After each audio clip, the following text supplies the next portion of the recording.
Hello! I thought I'd try a new camera angle today because we're in a new house, new office with new toys. Here's my 110, my favourite build, and you'll see this was a brush painted model. And I think for a brush painted model, aside from the dust that's now on it, I think it's a pretty good finish. Yeah? But I wanted to get a finish like this. This is my Paint Mule Harrier.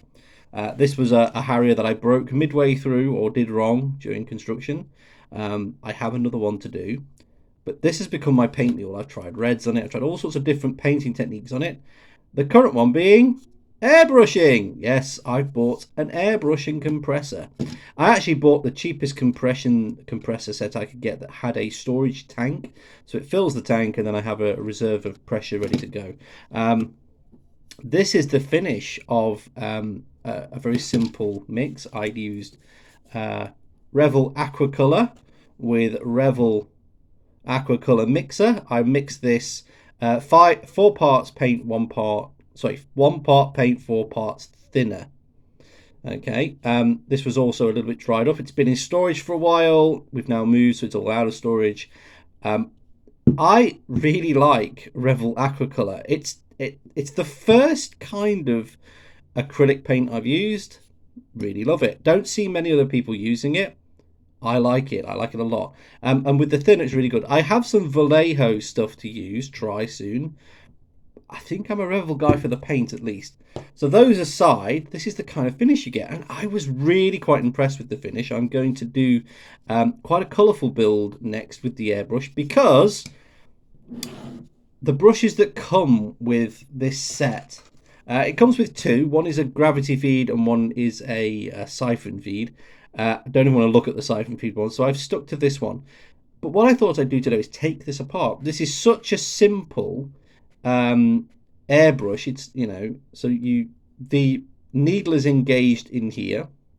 Not perfectly for me. I'll show you why in a moment. And then you push this down to let air to start coming through. Air is running, and you draw this back to then allow a different amount of paint through. I've had issues with that. That's why I'm stripping it down. You'll see as well that if you watch this noggin or watch in this window, as I do this, the needle is moving. The whole needle moves end to end. This stopper here in the end just abuts that. If I screw it in a bit further, you'll see it stops it moving as far. So that's the first thing we'll take off. We'll take off the stopper. Unfortunately, it's very stiff. There we go. So there's the stopper. The next piece to take off for me is the actual lug. It's not captive in there, but it's on the needle in there. So we need to unscrew it and it stays sort of on the needle. And then we can take this whole body off. And that exposes the rear of the needle and the spring. I need to hold on to the spring. There it is. That bolt, you'll see, is now no longer captive. So we have the rear, the captive, the stopper guide. Now we have the spring, the actual trigger guard that presses the spring against the trigger. Okay, and the needle's running straight through all of this, and now the main part is exposed. This is now floppy but on the needle, so just take care not to bend your needle at this point. We can take the final nose cone off. You'll see that there is a needle point there. That is the tip of the needle sticking through the end of this piece. Now we screw this off. Screw this off actually. This is a 3 parts. We had the cone, the actual air cone. We now have the needle guide, which is what abuts all of this. And in there you've got what the needle presses into to give you the very, very fine spray. You'll see that needs cleaning already. There's the needle proper. Okay, you have to keep these straight. You'll see there's quite a lot of paint still on that. Despite when I used it to do the Harrier, I put water. I put a mix of this raw through it at first. That was getting a bit expensive. Thinner isn't cheap, not in the UK anyway. So I put water through it, and this is how it's left it. Okay, the needle is now free moving.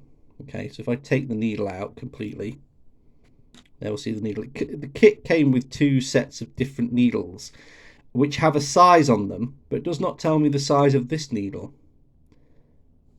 So, don't know.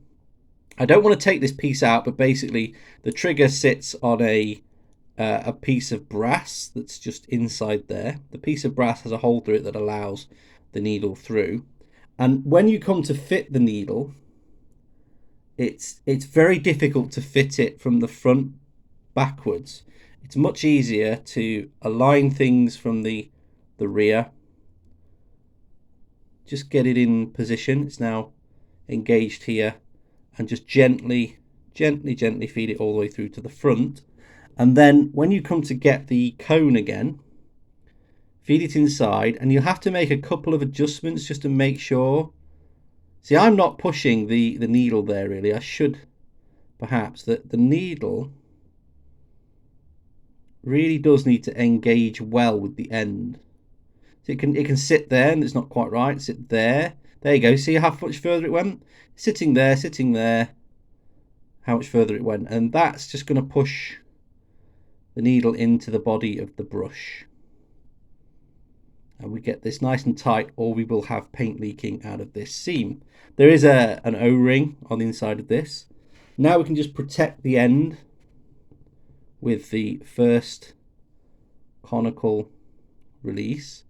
And I want to make sure that the point of the needle is coming through here. If it's not, you'll bend your needle. Okay. I know this was dart straight, so I'm quite happy with this. And now I can protect the tip finally with the third conical guide. So I now know the tip is safe, the needle is not going to get bent. Okay. Now we'll turn it around and we will put, you'll see the shape of this. I'm not sure whether this is meant to sit this way against the needle or this way against the needle. I found the best success is with the S inverted, so the smallest part towards the top of the gun. But you will have to help it inside like that. And now I want the spring. And now I want the body. So the rear body, but we of course need the captive, we need the captive bolt. And we need the needle to go through that captive bolt so it's in. We can leave the bolt and just work on this piece of the body. Now this doesn't have to be super tight at this end because no paint will come this way. We just screw the captive bolt up now. So the captive bolt is holding the mechanism. Now technically the needle should not expose from this end, but we shall see. And now I want to just align this on the needle and screw the end on. That's going to give me probably too much travel. Just a little bit of travel. It's all I want, just for a tiny bit of paint to come out. That's an assembly and a disassembly and a reassembly of a very cheap airbrush. Whether they're all this way, I don't know, but I'm quite happy with this set so far. I will have more videos about this in the future. Do stick around. For less than 10 minutes time, you can see I stripped it, worked it. I haven't done a full clean. I probably will at some point, but my next project will start with the same black basing. So that's what I'm going to do next. Watch this space.